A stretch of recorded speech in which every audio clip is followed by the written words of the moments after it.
is it still worth going to St. Martin's nowadays as a fashion-minded young person living in the UK? Or is it better to spend that time networking instead? So my answer would be, it depends on your circumstance. It's not really a black and white thing. I would say if you can afford to go to CSM, then go. Because I know that there is a subsector of fashion or whatever that, and I still believe that you don't need to go to fashion school. There are so many people that I can mention right now off the top of my head that are extremely successful in fashion and also extremely skilled designers that didn't even go to fashion school. So it's not necessary, but I think it helps.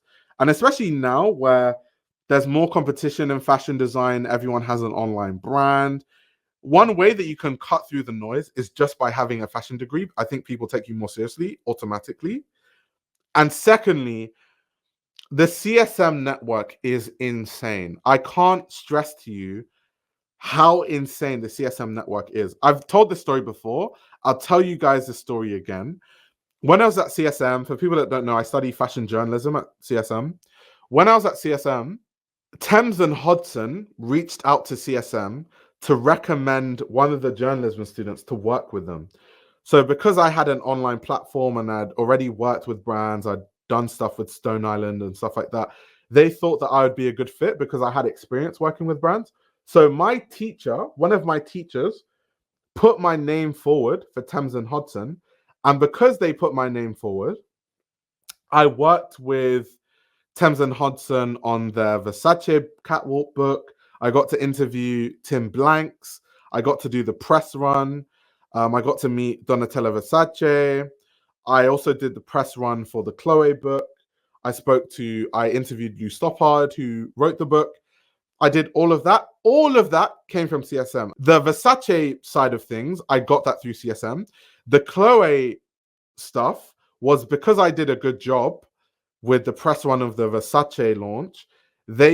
Thames and Hodson got back to me and said, oh, based on, the work we did last time, we would love to work with you again for the Chloe book. And now Thames and Hodson is one of the clients that I work with. And I wouldn't have that if I didn't go to CSM because I got the opportunity just being in CSM. And that's the thing, because the CSM network is so strong, so many brands work with CSM, so many companies work with CSM. There's so many awards that fashion designers can win. There are so many companies that look to CSM to hire designers. So as much as I know people online do try to act like, there's no need to go to fashion school. And honestly, there isn't. You can survive without going. But if you can afford it, the advantage that going to CSM gives you is so insane. I've just told you one story that I've had at CSM. I got so many opportunities being at CSM. I can't even begin to go into it. So I think if you can afford it, if it works for your circumstance, then I would always say go, then not. But going to CSM is really expensive, especially if you're an international student. Everyone has a different circumstance. I'm lucky that I'm a home student. So of course my fees, as someone that was, born in the UK citizen, UK passport, my fees are a lot less than an international student. So I think it just depends on your circumstances. But the opportunities that CSM affords you, and it's not even just about tangible opportunities like that I got. It's also things that you can't really measure. So for example, I was at the McQueen show, and I won't mention names, but there's someone really big in fashion media who I met, who also went to CSM many years before I went to CSM. And just because I went to CSM and was like, oh, you went to CSM, who was your teacher? Oh, that was my teacher. And we just became friends because we kind of had that point of reference with each other. And it was something that we could talk about. And it was easier to make conversation. And that's someone really important in the fashion industry. So it even becomes easier to network.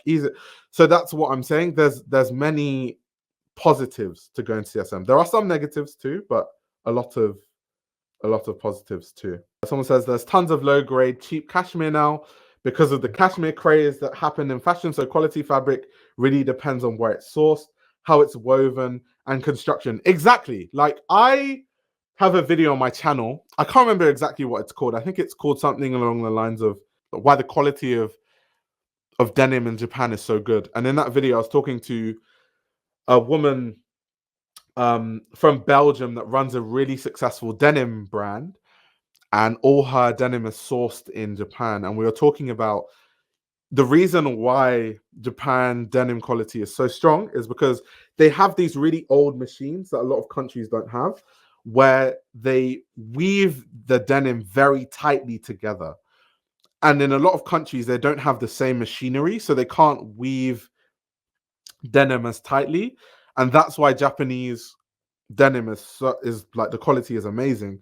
So once again, so many different factors that determines high grade fabrics. I find it really simplistic when people go cashmere good, polyester bad. It's so simplistic, so simplistic to talk about fabrics and quality of garments in that way. It's way too simplistic. The old mule says, "Do you think it's time Anna Wintour steps down?" I don't really know. I know we joke around and say Anna Wintour, oh my god, she's been there for so long, like give someone else a go. However, it depends what you value. Do you value a fresh tone of voice at Condé Nast? Do you value a fresh face, someone that's going to overhaul the whole thing and change the way that Condé Nast operates? Or do you value experience? Something that almost no one has in fashion over Anna Wintour is experience.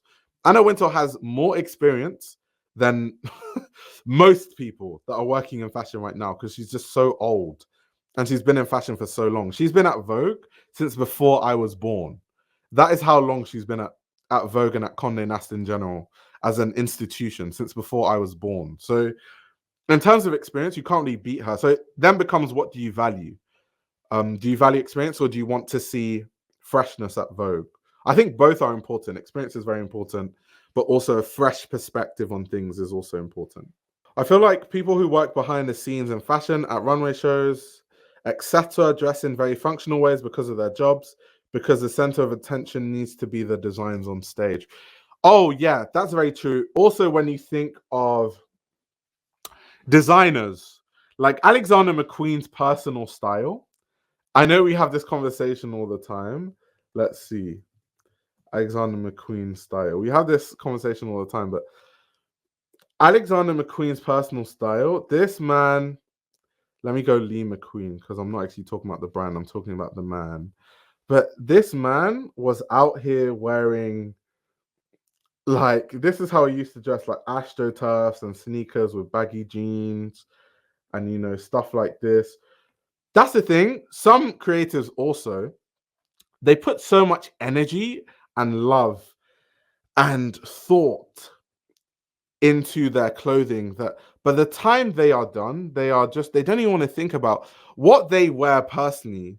Can you imagine the average day of Alexander McQueen, the likes of the times when he was, let's say he was at Givenchy and doing his eponymous label, how many collections he was doing a year and how deeply researched his collections were, doing all that research, doing all that draping, doing all that.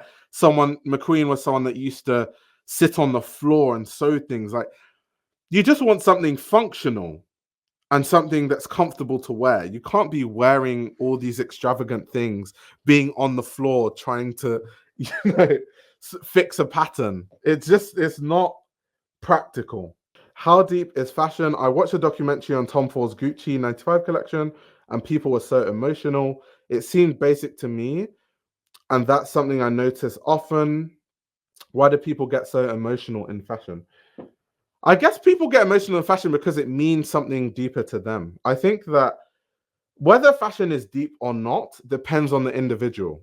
Some people, I don't know, some people look at fashion in a very pragmatic way. I have friends from university that work in finance and they don't tie any emotions to fashion.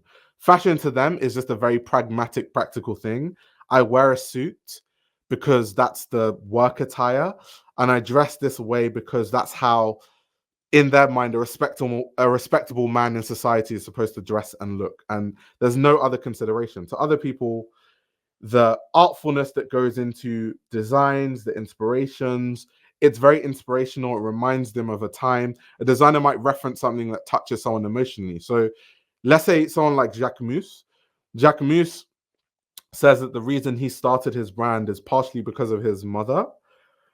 And so that might touch someone who maybe has also lost their mother or lost a family member. So when he has a collection that's very inspired by, oh, growing up with my mom used to be interested in these things, that might touch someone emotionally who it taps into their emotions in that sense. So I think it just depends. To you, you might be seeing blazers and shirts. To someone else, they might be seeing something else. And I don't think any opinion is right or wrong. I think people just go into fashion with different perspectives. I don't think one is necessarily better or worse than the other, to be honest.